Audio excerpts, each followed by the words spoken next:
शिक्षा दर्शन में आप सबका एक बार फिर से बहुत बहुत स्वागत है। दोस्तों, आज के इस वीडियो में बात करेंगे हिंदी साहित्य के इतिहास लेखन परंपरा के विषय में। तो चलिए दोस्तों, वीडियो को शुरू करते जानते हैं हिंदी साहित्य के इतिहास लेखन की परंपरा।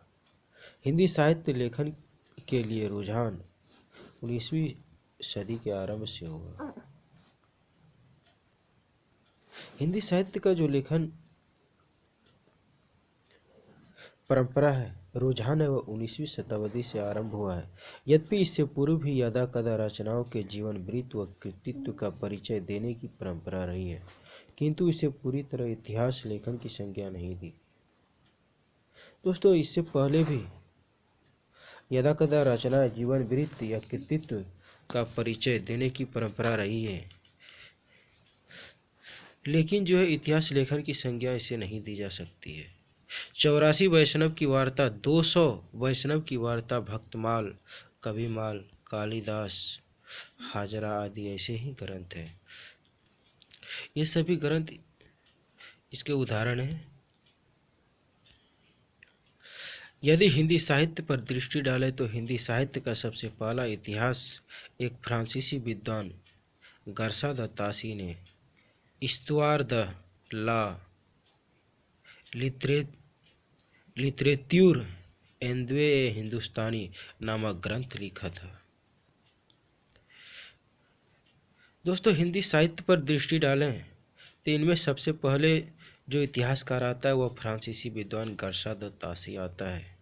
इन्होंने इस्तवार द ला लिटरेत्यूर एंद्वे ए हिंदुस्तानी नामक ग्रंथ को लिखा था। उसका पहला भाग सन 1839 में और दूसरा भाग सन 1847 में छपा था। दोस्तों, इसका जो पहला भाग है वह 1839 में छपा और दूसरा भाग 1847 में छपा। इसमें अंग्रेजी वर्णमाला में लगभग 70 कवियों और कवियत्रियों का विवरण है।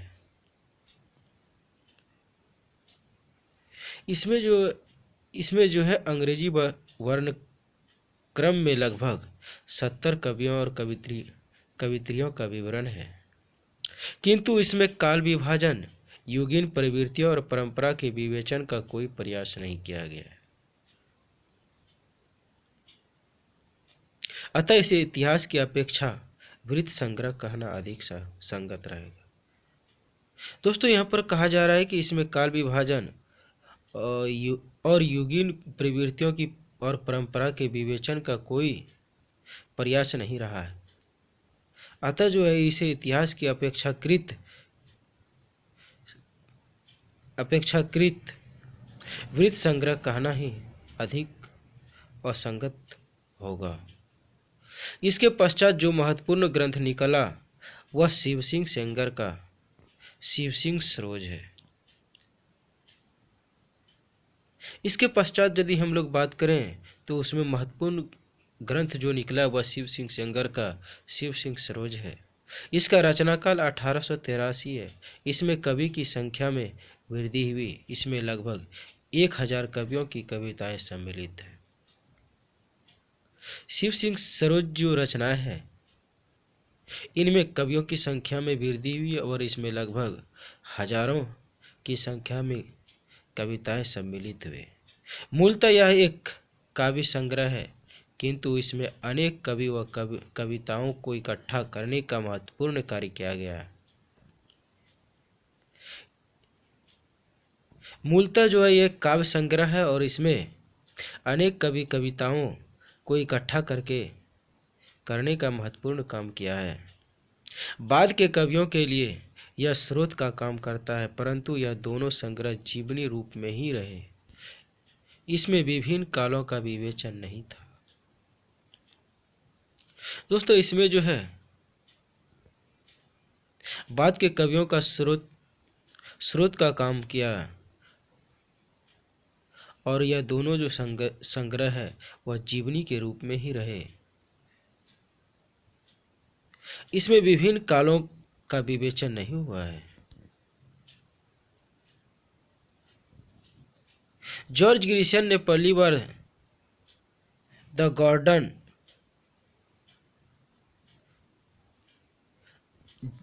जॉर्ज ग्रियर्सन ने पहली बार the modern vernacular literature of Hindustan में कवियों व लेखकों का कालक्रमानुसार वर्गीकरण किया है।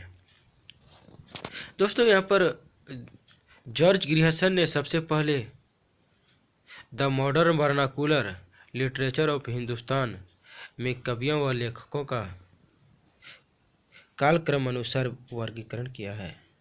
साथ ही साथ उनकी प्रवृत्तियों को उद्घाटित करने का प्रयास किया है। ग्रियर्सन ने तत्कालीन युग की संस्कृति, परिवेश और प्रेरणा स्रोतों के उद्घाटन का भी प्रयास किया है। साथ ही जो है उनकी प्रवृत्तियों को उद्घाटन करने का भी प्रयास किया गया है। और गर्सा दत्तासी ने तत्कालीन युग की संस्कृतियों और परिवेश को प्रेरणा स्रोत के उद्घाटन का भी प्रयास किया है। वस्तुतः इसे हिंदी साहित्य का पहला इतिहास ग्रंथ कहा जा सकता है।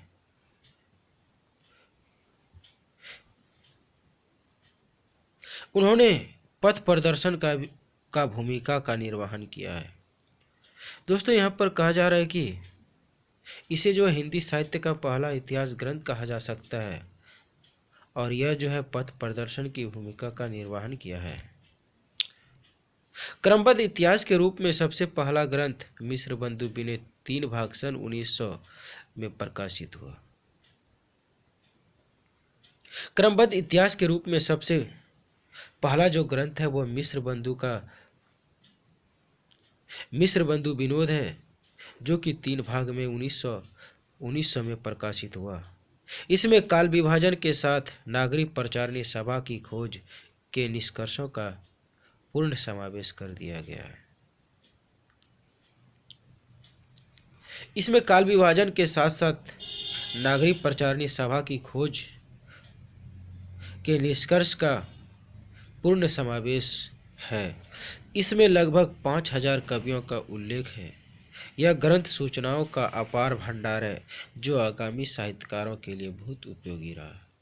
दोस्तों, इसमें जो है लगभग 5000 से अधिक कवियों का उल्लेख है और यह जो ग्रंथ है सूचनाओं का अपार भंडार है जो आगामी साहित्यकारों के लिए बहुत ही उपयोगी होंगे। हिंदी का सर्वाधिक व्यवस्थित इतिहास आचार्य रामचंद्र शुक्ल द्वारा रचित हिंदी साहित्य का इतिहास है। उन्होंने युगीन परिस्थितियों के संदर्भ में साहित्य के विकास क्रम की व्याख्या करने का प्रयास किया है।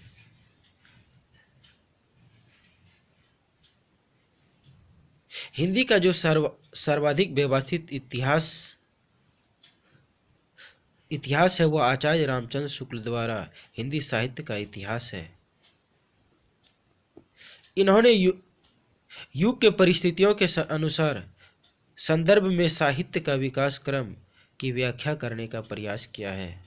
शुक्ल जी ने जनता की चित्तवृत्ति के साथ साथ साहित्य का संबंध जोड़ते हुए उसके क्रमिक विकास और परिवर्तन का आलेख प्रस्तुत किया है।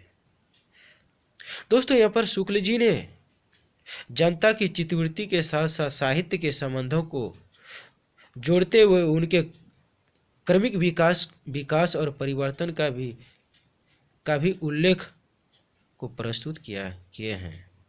इसके अतिरिक्त उसमें विशेष कवियों का काव्य गुणों व उनके महत्व का भी सउदाहरण विवेचन किया गया है।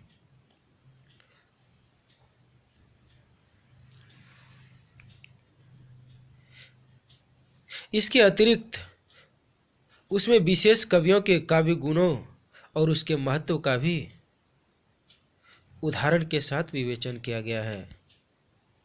श्याम सुंदर दास का हिंदी भाषा और साहित्य भी उल्लेखनीय है।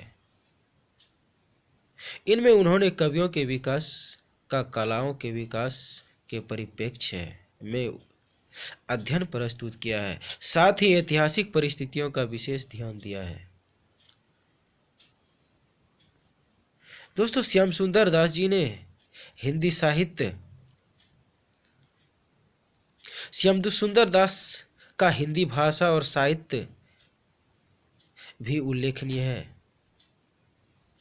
इनमें उन्होंने कवियों के विकास और कलाओं के विकास के परिप्रेक्ष्य में अध्ययन प्रस्तुत किए हैं। साथ ही ऐतिहासिक परिस्थितियों का भी विशेष ध्यान रखा गया है। आचार्य हजारी प्रसाद द्विवेदी जी का मध्यकालीन बोध का स्वरूप नामक ग्रंथ उनके ग्रंथों में से विशेष रूप से एक महत्वपूर्ण ग्रंथ है। आचार्य हजारी प्रसाद जी का जो मध्यकालिक बोध का स्वरूप नामक ग्रंथ है, उनमें विशेष रूप से एक महत्वपूर्ण ग्रंथ है। इसमें उनके 5 व्याख्यान संकलित है। इन व्याख्यानों में उन्होंने सबसे पहले मध्यकाल से क्या तात्पर्य यह स्पष्ट किया है और फिर मध्यकालीन साहित्य बोध का विस्तार से विवेचन किया है। यहाँ पर कहा जा रहा है कि इनमें उनके 5 व्याख्यान संकलित हैं और इन व्याख्यानों में उन्होंने सबसे पहले मध्यकाल से क्या तात्पर्य यह स्पष्ट करने का काम किया है और फिर मध्यकालीन साहित्य बोध का विस्तार से विवेचन किए हैं। इन सारे विवेचन से न केवल मध्यकाल और मध्यकालीन बोध की अवधारणा को स्पष्ट रूप से समझा जा सकता है, बल्कि आधुनिक बोध को समझने में भी बड़ी सहायता मिलती है। दोस्तों, इन सारे विवेचन से न केवल मध्यकाल और मध्यकालीन बोध की अवधारणा को स्पष्ट रूप से समझा जा सकता है, बल्कि आधुनिक बोध को समझने में बड़ी ही सहायता मिलती है। आचार्य शुक्ल ने युगीन परिस्थितियों पर बल दिया, वही हजारी प्रसाद द्विवेदी ने परंपरा को इतिहास लेखन का आधार बनाया। आचार्य शुक्ल जी ने युग की परिस्थितियों पर बल दिया है, वही हजारी प्रसाद द्विवेदी जी ने परंपरा के इतिहास लेखन के आधार बनाया है। द्विवेदी जी ने परंपरा परक दृष्टिकोण को स्थापित करके हिंदी साहित्य के अध्येताओं के लिए एक व्यापक और संतुलित इतिहास दर्शन की भूमिका तैयार की है। द्विवेदी जी ने परंपरापरक दृष्टिकोण को स्थापित करके हिंदी साहित्य के अध्येताओं के लिए एक व्यापक और संतुलित इतिहास दर्शन की भूमिका तैयार की है। गणपति चंद्र गुप्त ने अपने ग्रंथ साहित्यिक निबंध में साहित्य के पर्याय सभी अंकों का विवेचन किया है। गणपति चंद्र गुप्त जी ने अपने ग्रंथ साहित्यिक निबंधन में साहित्य के पर्याय सभी अंगों का विवेचन किए हैं। बड़े से बड़े आचार्यों द्वारा कही गई बात उन्होंने ठीक नहीं जांची तो उसके प्रति शंका करने में वे हिचके नहीं है। अपनी शंका को उन्होंने स्पष्ट रूप से प्रकट किया है।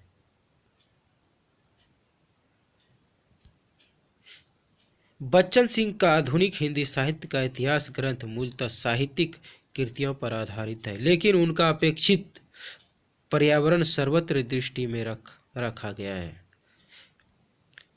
बच्चन सिंह का जो आधुनिक हिंदी साहित्य का इतिहास ग्रंथ है, इनमें साहित्यिक कृतियों पर आधारित है। यह जो है साहित्यिक कृतियों पर आधारित है, लेकिन उनका जो अपेक्षाकृत पर्यावरण सर्वत्र दृष्टि को रखा गया है। इसमें शुरू से ही भविष्योन्मुखता को लक्ष्य में रखने के कारण श्रेष्ठ साहित्यकार अपने आप रेखांकित हो उठे हैं। विश्वनाथ प्रसाद मिश्र जी के अध्ययन लेखन का प्रधान क्षेत्र रीतिकाल रहा है। विश्वनाथ प्रसाद मिश्र का जो अध्ययन लेखन का प्रधान क्षेत्र रीतिकाल है। संस्कृति और रीतिकालीन काव्य शास्त्र का उन्होंने गंभीर अध्ययन किया है। उन्होंने अपनी आरोपित करने की बजाय रचनाओं के भीतर से ही ऐतिहासिक तथ्यों की समानता दिखाने का कार्य किया है। उन्होंने अपनी रचना हिंदी साहित्य का अतीत में इतिहास को काव्य को इतिहास पर आरोपित करने के बजाय रचनाओं के भीतर ऐतिहासिक तथ्यों की समानता दिखाने का कार्य किए हैं, जो अत्यंत प्रशंसनीय एवं अनुकरणीय कार्य है, जो कि अत्यंत ही प्रशंसनीय और अनुकरणीय कार्य। डॉक्टर रामस्वरूप चतुर्वेदी ने हिंदी साहित्य और संवेदना का विकास नामक अपने ग्रंथ में साहित्य के विकास के साथ साथ संवेदना के विकास को भी रेखांकित किया है। दोस्तों, डॉक्टर रामस्वरूप चतुर्वेदी जी ने हिंदी साहित्य और संवेदना का विकास नामक ग्रंथ में साहित्य के विकास के साथ साथ संवेदना के विकास को भी रेखांकित करने का काम किया है। रामविलास शर्मा की इतिहास दृष्टि उक्त लेखकों से अलग रही है। रामविलास शर्मा की जो इतिहास दृष्टि है वह उक्त लेखकों से अलग है। वह मार्क्सवादी धारा के लेखक रहे हैं। उन्होंने हिंदी भाषा के गठन, निर्माण और विकास का प्रामाणिक विवेचन किया है।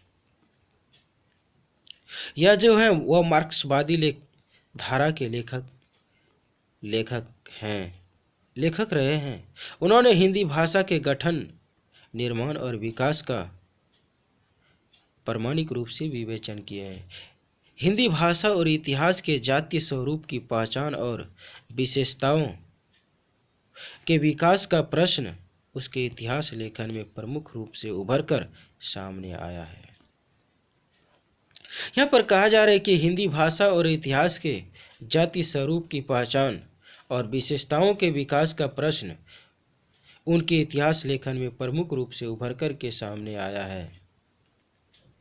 नागरिक प्रचारणी सभा काशी द्वारा हिंदी साहित्य का एक बृहत इतिहास सघन भागों में प्रकाशित हुआ। नागरिक प्रचारणी सभा काशी द्वारा हिंदी साहित्य का एक बृहत इतिहास सघन भागों में प्रकाशित हुए हैं।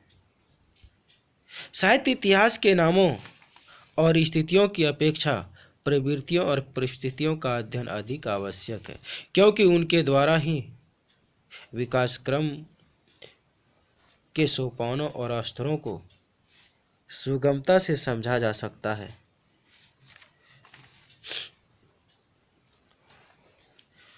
दोस्तों, यहाँ पर कहा जा रहा है कि साहित्य के इतिहास के नामों और स्थितियों की अपेक्षा प्रवृत्तियों और परिस्थितियों का अध्ययन अधिक आवश्यक है, क्योंकि उनके द्वारा ही विकास क्रम के सोपानों और स्तरों को सरलता से समझा जा सकता है, सुगमता से समझा जा सकता है। तो दोस्तों, आज के इस वीडियो में मैं आपको हिंदी साहित्य के इतिहास लेखन परंपरा के विषय में बताया। दोस्तों, यदि वीडियो अच्छा लगे तो वीडियो को लाइक करें। यदि आप इस चैनल पर नए हैं तो चैनल को सब्सक्राइब कर लें, ताकि आने वाला वीडियो आप तक पहुंच पाए। तो दोस्तों, आज के इस वीडियो में इतना ही। फिर मिलते हैं अगले वीडियो में एक नए प्रश्न के साथ। तब तक के लिए धन्यवाद।